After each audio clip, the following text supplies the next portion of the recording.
To bring back Landon, you only need the spirit or the host to be willing, right? I want you to put his spirit in me.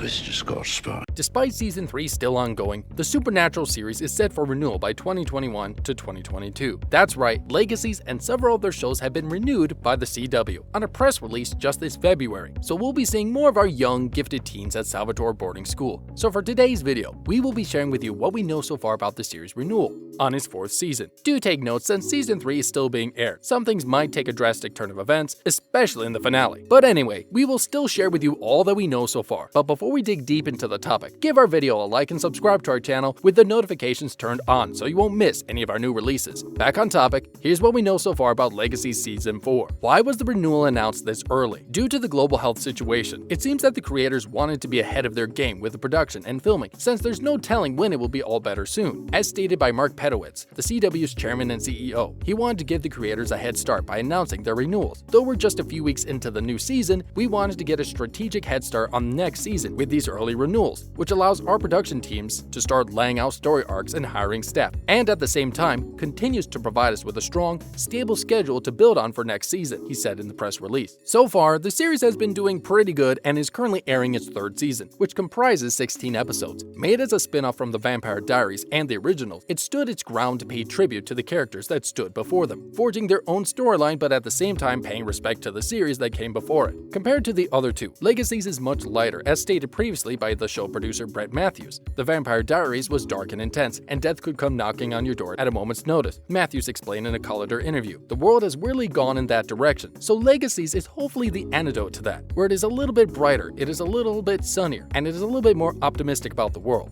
Aside from Legacies being greenlit for a 4th season, other series included on the list are Walker All-American Season 4, Batwoman Season 3, Charmed Season 4, DC's Legends of Tomorrow Season 7, Dynasty Season 5, The Flash Season 8, In the Dark Season 4, Nancy Drew Season 3, Riverdale Season 6, and Roswell, New Mexico Season 4. The story so far. Season 2 ended with a lot of cliffhangers, so it's looking quite good on how the series is progressing with the events and supplying the viewers with some of the unanswered questions back in the previous season. In Season 3, our main heroine Hope, Danielle Rose Russell, is in a coma, and with Landon, aria shahghasemi, presumed dead. Alaric Saltzman, Matthew Davis, does his best to revive the two discreetly so as not to alarm the other students. MG, Quincy Faust, on the other hand, tries to cheer everybody's dampened spirits by taking the students to a field day. As it turns out, Landon is sacrificing himself for the others. He refuses when the necromancer tries to return his soul to his body, since if he is dead, then Malivore won't have anyone to possess at Salvatore. Also, the long-awaited musical episode finally took place this season as seen in episode 3. The musical episode has been the talk of the town for a while, but it didn't get to be included in the roster of episodes in season 2. Now, finally, it came to life this season in episode 3 entitled Salvatore the Musical. The musical episode has been in the talks since season 1 and was co-written by Penny Cox, who mentioned the idea during a late lunch back in the 1st season. We were sitting there just riffing, and Penny said, "I was just thinking if the kids at the Salvatore school pulled a Hamilton and they did a musical about the founding of their own school, it would be essentially Vampire Diaries the Musical," says Thomas Brandon, who co-wrote the series' first musical episode with Cox. She just kind of took the next bite and kept on eating lunch, and we all stopped and were like, "Oh my god." The one who manned the helm during the songwriting process was Brandon, with the help of his co-composer Christopher Robert Reed. It was a way to contextualize how do these kids feel about what came before them, even though they don't know all the characters, but they study in the Stefan Salvatore Memorial Library. They're living in the legacy of these characters, so for them, it's like Hamilton. These are the people who founded the school. Reed further shared, the concept was received with much gusto by executive producers Brett Matthews and Julie Plec, both of whom had worked on the Vampire Diaries. For those unaware, Plec created the Vampire Diaries with Kevin Williamson. Quote, "The happiest day of my life is the day that music supervisor Chris Mallory sent me the recording for the Doppelganger number." Plec said with a laugh, "I laughed so hard. The first 2 songs were Hello Brothers and Welcome to Mystic Falls, and I was so incredibly giddy that I sent the songs to Paul Wesley and Ian Summelhauter and Nina Dobrev. I loved it that it was somebody who had just been a watcher of the Vampire Diaries who was writing the musical through his own point of view," Plec says about the musical. Matthews echoes the statement in approval, saying, "That was one of the exciting parts of the process for us because Julie and I are very clear on why we love Vampire Diaries, and for her, the originals, because our blood, sweat, and tears are in those shows. So it was really fun to watch that love come back from somebody who had just been taught touched by it and was now a part of it. The stage play was written by Landon and told the story of Elena Gilbert, played by Josie, Stefan Salvatore, as played by Jed, Damon Salvatore, as played by Caleb, Carolyn Forbes, as played by Lizzie, and the inhabitants of Mystic Falls, including so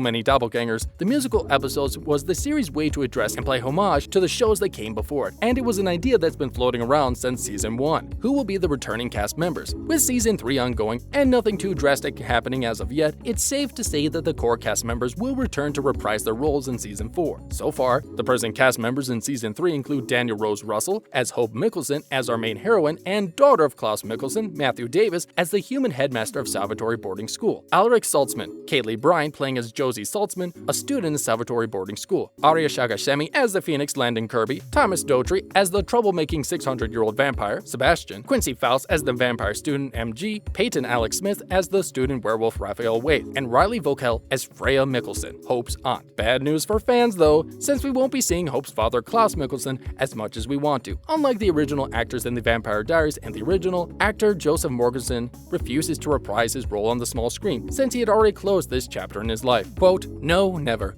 You're never going to see it. You can hold your breath as long as you want. You know why? I have the originals box set on my shelf, and it's a beautiful thing because it's 5 DVD sets that are a complete story from beginning to end of this guy, Klaus Mickelson. Well, starting back in The Vampire Diaries Season 2. So I just feel like coming back as a ghost or a flashback or something for me, that journey, that story had ended. He shared in an interview with TV Guide. That's the complete story, and it just doesn't feel right to me to do that. He further added to make his point, sad to say, but we'll have to respect his decision as well. What will be Season 4's storyline? It's quite difficult to identify the storyline of Season 4 yet, but we can always assume what will happen next season with what will happen on this season's finale, just like how they did back in Season 2's shocking finale with both Landon and Hope left in an unconscious and coma-like state. It became the stepping stone for Season 3's events to unfold, which they are currently doing right now. The deciding factor in what Season 4's storyline definitely relies on Season 3's finale. So, since we're still halfway through the series, a lot can happen, and even more so during the season's ending. When will Season 4 premiere? The past 2 seasons of the show have dutifully premiered every October since its release, but due to the global health situation in 2020, Season 3 has been pushed back to a January 2021 premiere. Since the renewal was announced just a few weeks ago after Season 3 started airing, Season 4 may air mid-season. That is to say, if the filming and production will go as smoothly and the global health situation won't hinder the production progress. For those of you who are unaware, the season originally had 20 episodes set for the season, but since the global health situation happened, it was cut short to 16 episodes. So it really depends on CW's scheduling needs, as well as the cast and production crew's adherence to the health protocol for filming and production. Hopefully, everything goes smoothly, so we may be able to see Season 4 premiere by January 2022. And that's about what we can share with you so far, since a lot can still happen in the following episode. That concludes the things we know about Legacy Season 4. Don't forget to give our video a like and subscribe to our channel, with the notifications turned on for more content. We'll see you again next time, and thanks for watching.